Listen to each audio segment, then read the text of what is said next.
నా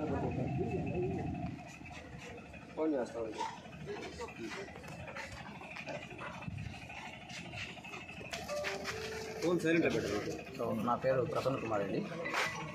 మా ఊరు సల్మాన్పురం గ్రామం, ముచ్చిరెడ్డిపాలెం మండలం. సో అందరికీ ముందుగా నమస్కారం. ఇక్కడ ఏంటంటే మేము టీడీపీ తరఫు నుంచి తిరుగుతున్నాము, డోర్ టు డోర్ తిరుగుతున్నాము. సో ముందుగా ఏంటంటే మా ఊరు సమస్యల గురించి మేమంతా తిరుగుతున్నాము.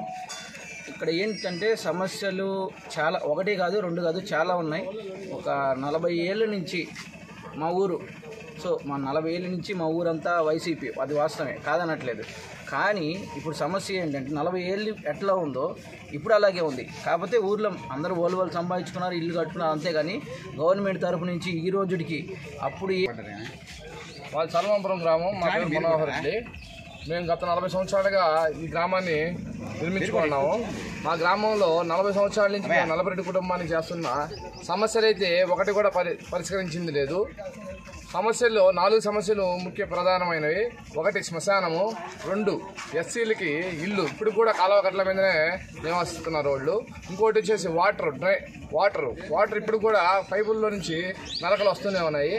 వీటన్నిటిని పరిష్కరించలేక ప్రసన్న కుమార్ రెడ్డి ఫ్రస్ట్రేషన్లో ఏదేదో ఆయన ఇష్టం వచ్చినట్టు ఏదో ప్యాకేజీలు తీసుకున్నారని ఆయన ఇష్టం వచ్చినట్టు మాట్లాడుకుంటూ పోతున్నారు. కానీ ఆయన్ని విమర్శించే స్థాయి అయితే మాది కాదు.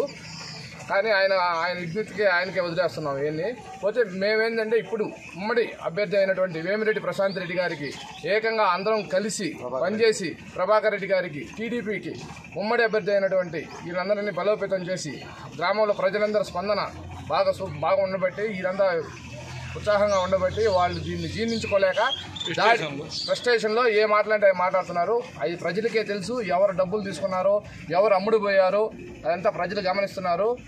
భగవంతుడికి తెలుసు. అవన్నీ గ్రామ ప్రజలు గమనించి టీడీపీకి ఓటేయాల్సిందిగా అందరికీ ధన్యవాదాలు. మీరు ఉన్న 10 సంవత్సరాలు వైసీపీలో వచ్చి ఎమ్మెల్యే గారు, మీరు ఈ గ్రామానికి ఏం చేశారో అనేది చెప్పుకోకుండా గ్రామంలోకి వచ్చి ఒక వ్యక్తిని టార్గెట్ చేసి దాని మీద మాట్లాడడం ఇది సమంజసం.